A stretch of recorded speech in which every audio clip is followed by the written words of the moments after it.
तो इससे पिछले वीडियो में हमने लॉज ऑफ एक्सपोनेंट्स के बारे में पढ़ा था, तो हम वही लॉज अब अप्लाई करेंगे धीरे धीरे इन एक्सरसाइज 1.6 में। तो एक्सरसाइज 1.6 का पहला क्वेश्चन है कि फाइंड करना है हमें। इसके कुछ पार्ट्स दिए हैं। पहला पार्ट है 64 की पावर 1/2, 64 की पावर 1/2। तो पहले तुम ये करो, जो भी ब्रैकेट में होता है उसके अंदर को ना उसका आप फैक्टर निकाल लो या उसको एक्सपेंड कर लो। तो 64 को मैं क्या लिख सकता हूँ, 2 की power into two into two into two into two, है ना। 2 2 ज़ा 4, 4 2 ज़ा 8, 8 2 ज़ा 16, 16 2 ज़ा 32, ठीक है। और 32 इंटू ज़ा 40, 64, ठीक है। तो ये हो गया ये। अब मैं 2 की पावर 6 को कैसे लिख सकता हूँ, 1 2 3 4 5 है, ये 6 है ना। तो 2 की पावर 6 ब्रैकेट के बाहर 1/2। तो यहाँ देखो, यहाँ तुम्हारा एक लॉ लग रहा है एक्सपोनेंट का। क्या लग रहा है कि a की पावर n है, ब्रैकेट के बाहर m है, तो मैं इसको a की पावर n इंटू एम लिख सकता हूँ ना। तो इसको मैं क्या लिख सकता हूँ, 2 की पावर 6 इंटू 1/2, ठीक है। तो ये 2 और 6 कटा तो ये कितना होगा, 2 की पावर 2 की पावर 3। 2 की पावर 3 कितना होता है, 8। तो हमारा आंसर क्या आया, 8। तो इसमें कुछ नहीं करना, इन क्वेश्चन में जहाँ भी फाइंड करना होता है, जो जो डिजिट होती है ना उसके फैक्टर्स निकाल लो या उसको एक्सपेंड कर लो। उसके बाद उनकी पावर्स को देखो, क्या वो मल्टीप्लाई हो रहा है, कौन सा उसमें लॉ लग रहा है वो लगा दो और इसको सॉल्व करते जाओ, ठीक है। इसका सेकंड पार्ट देखते हैं। जैसे सेकंड पार्ट में 32 दिया है, तो 32 की पावर 1/5 दिया। अब 32 को एक्सपेंड करूँगा तो 32 कब आता है, जब 2 को 5 टाइम्स मल्टीप्लाई करेंगे। 32 का सिंपल तुम एलसीएम फैक्टर निकाल लो और लिख लो। तो 1 2 3 4 5 है ना। 2 2 ज़ा 4, 4 2 ज़ा 8, 8 2 ज़ा 16, 16 2 ज़ा 32 की पावर 1/5। अब इसको मैं 2 की पावर 5 लिख सकता हूँ और ब्रैकेट के बाहर क्या है 1/5। तो यहाँ भी यही लॉ लग गया, a की पावर n है, ब्रैकेट के बाद m है, तो ये दोनों मल्टीप्लाई हो जाएंगे। तो ये क्या हो जाएगा, 2 की पावर 5 इंटू 1/5, 5 से 5 कैंसिल, आंसर आया इक्वल्स टू 2।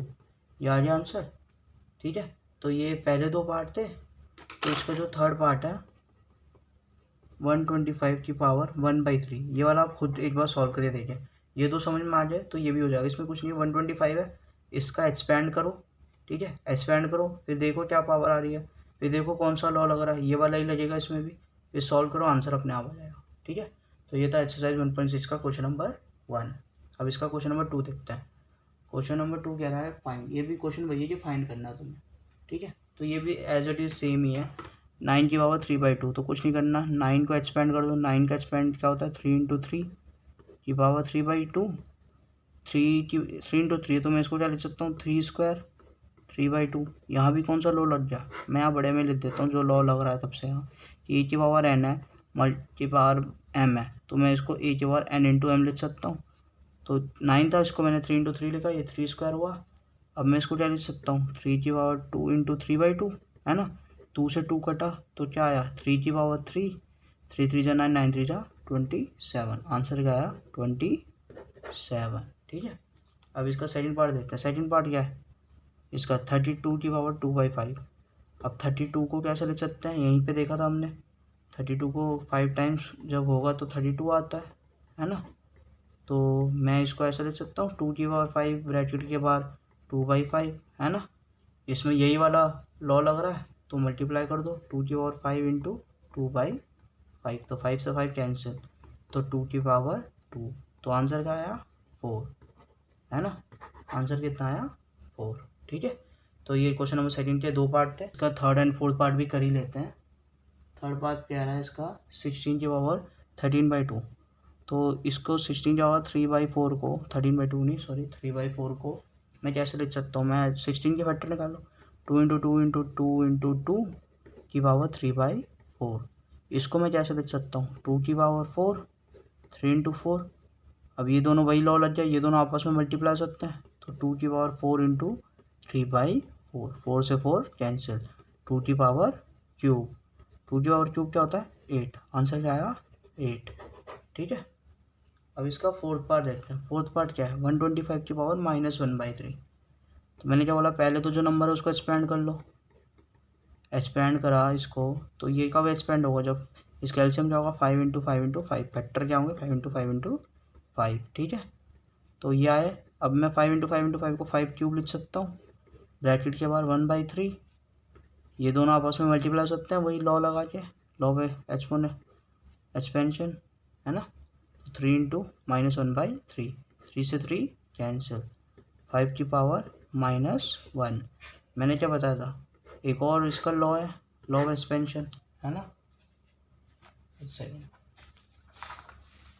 ये देखो law of exponent, sorry expansion नहीं एक्सपोनेंट्स है जो, उसका एक और था ये वाला 6 वाला। देखो क्या था, जब पावर नेगेटिव होती है तो अगर हम डिनोमिनेटर और न्यूमरेटर चेंज कर देते हैं तो पावर का साइन चेंज हो जाता है। मतलब a की पावर b अगर -m है तो अगर मैं a और बाई b को b/a लिखूँगा तो इसकी जो पावर होती है उसका साइन चेंज हो जाता है।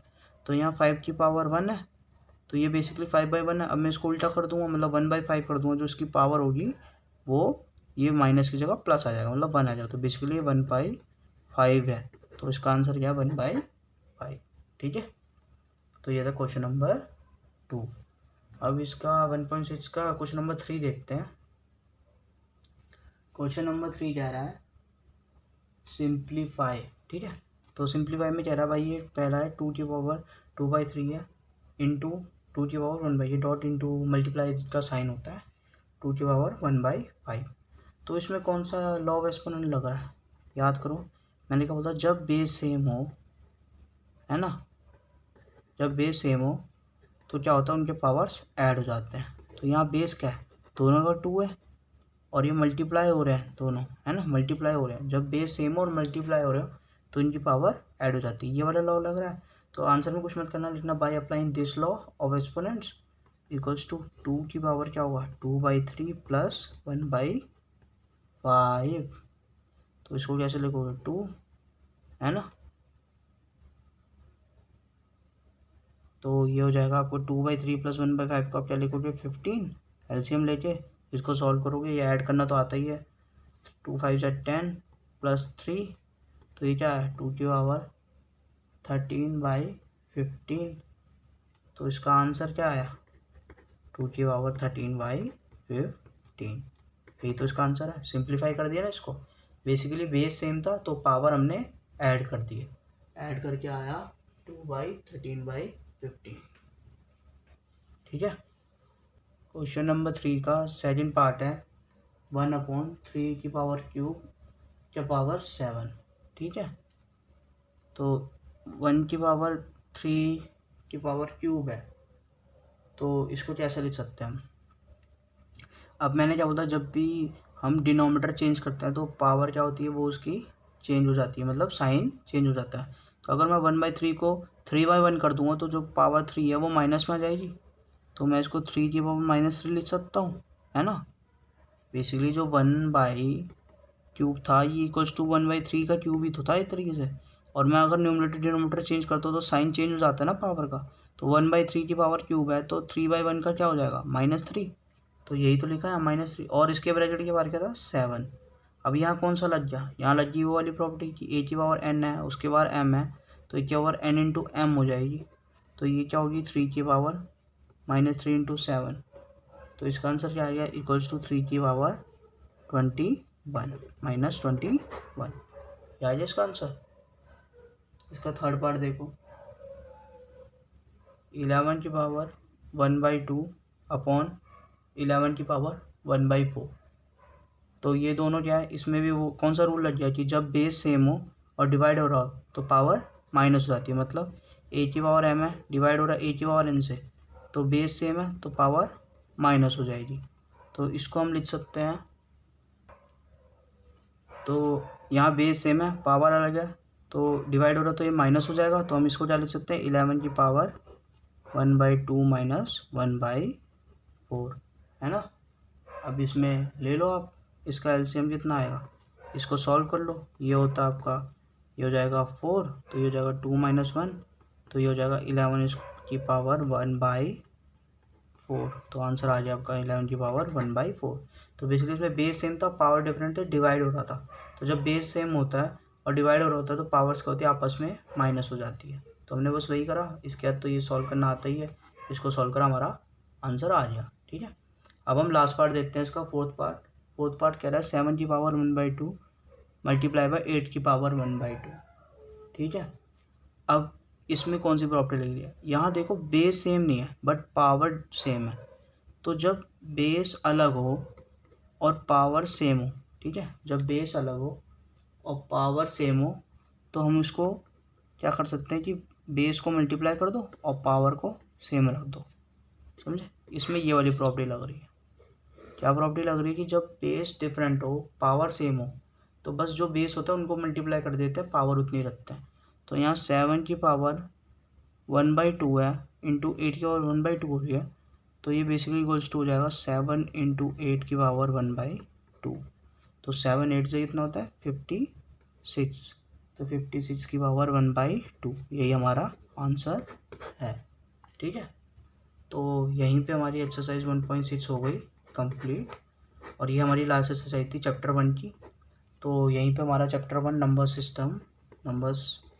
सिस्टम क्लास 9th का कंप्लीट होता है, ठीक है। तो कोई भी क्वेरी हो पूरे चैप्टर में किसी भी क्वेश्चन में आप कमेंट सेक्शन में लिखो, हम आपकी क्वेरी को सॉल्व करने की पूरी कोशिश करेंगे, ठीक है।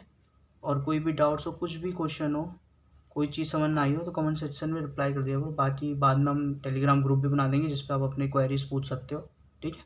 तो थैंक यू और मिलते हैं किसी नेक्स्ट वीडियो में, ठीक है।